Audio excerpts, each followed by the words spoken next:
జిల్లా కేంద్రమైన చిత్తూరు జిల్లా అభివృద్ధికి సహకరించిన ప్రభుత్వం. దీన్ని ఎందుకు చెప్పాల్సి వచ్చిందో సిపిఐగా, ఈ చిత్తూరు జిల్లా అభివృద్ధిలో మొత్తం టోటల్గా వెనుకబడినది చిత్తూరు. ఈ చిత్తూరు ప్రాంతం నాకు తెలిసి రాజకీయంలో 40 సంవత్సరాలు ఉన్నా. ఈ 40 సంవత్సరాల కాలం చూస్తే చిత్తూరు ఎక్కడ వేసిన గొంగిలి అక్కడనే ఉంది. ఇక్కడ పరిశ్రమలు లేవు. ఉపాధి చదువుకున్నటువంటి విద్యార్థులకి, యువతి యువకులకి ఉద్యోగానికి పోవడానికి ఉపాధి కోసం పోతే పక్క రాష్ట్రానికి పోవాలా, పక్క జిల్లాలకు పోవాలా. అలాంటి పరిస్థితి మన చిత్తూరులో ఉంది.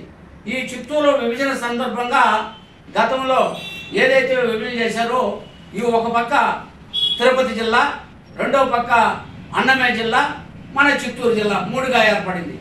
ఆ రోజే చిత్తూరు జిల్లా పూర్తిగా వెనుకబడిపోయింది. ఇక్కడ ఎలాంటి సౌకర్యాలు కూడా లేవు. ప్రజలకు అందుబాటులో యూనివర్సిటీలు కానీ, పెద్ద వైద్యానికి సంబంధించిన మెడికల్ కాలేజీలు కానీ పెద్దగా లేదు. ఇక్కడ ఉంటే కూడా ఇది పరిస్థితి ఇప్పుడు ప్రజలకు అర్థమవుతుంది.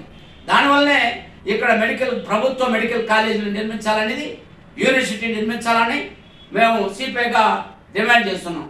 అదేవిధంగా గతంలో వనరులంతా కూడా చిత్తూరు జిల్లాకు వచ్చేది, కానీ ఈరోజు వనరులు ఏమి లేదు. సత్యవేడలో ఉన్నటువంటి పరిశ్రమలంతా వచ్చినటువంటి ఆదాయం అంతా కూడా తిరుపతి జిల్లాకి వెళ్ళిపోతుంది. అదేవిధంగా ఇప్పుడు ఈ 31 మండలాలు ఉన్నటువంటి చిత్తూరు జిల్లాని 22 మండలాలకు కుదించినారు. ఇట్లా పుంగునూరు, అటు కొన్ని జిల్లాలు మదనపల్లికి, అన్నమయ్య జిల్లాలకు పోయే పరిస్థితి ఉంది. నగిరిలో ఉన్నటువంటి పరిశ్రమలంతా అక్కడ ఉన్నాయి. ఆ పరిశ్రమలంతా ఉండే ఆదాయం కూడా ఇప్పుడు మన జిల్లాకు వస్తుంది.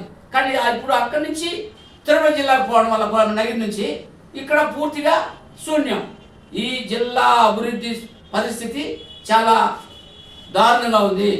అందుకోసం మేము భారత కమ్యూనిస్ట్ పార్టీకి మేము అడుగుతున్నామంటే, ఈ చిత్తూరు జిల్లా అభివృద్ధి కోసం ప్రస్తుతం ఉన్నటువంటి గౌరవ ఎంపీ గారు, గౌరవ ఎమ్మెల్యే గారు జోక్యం చేసుకుని ఈ చిత్తూరు జిల్లా అభివృద్ధి కోసం మీరు తప్పనిసరిగా ఇప్పుడు కృషి చేస్తారని చెప్తున్నారు. కానీ రానున్నటువంటి కాలంలో ఇంకా 4 సంవత్సరాల కాలం ఉంది. ఈ 4 సంవత్సరాలనే దాన్ని మన చిత్తూరు జిల్లాని డెవలప్ చేయాలని కూడా అడుగుతున్నాం. ప్రభుత్వం ఒకరు చేయలేదా, పోరాటం చేయడానికి మీరు ముందుండండి. భారత కమ్యూనిస్ట్ పార్టీగా చిత్తూరు జిల్లా సమగ్ర అభివృద్ధి కోసం మా వంతు మేము కూడా పోరాటం చేస్తామనేసి కూడా ఈ సందర్భంగా మీడియా ద్వారా మన ప్రజాప్రతినిధులు కూడా విజ్ఞప్తి చేస్తున్నాం. కమ్మి పంటలా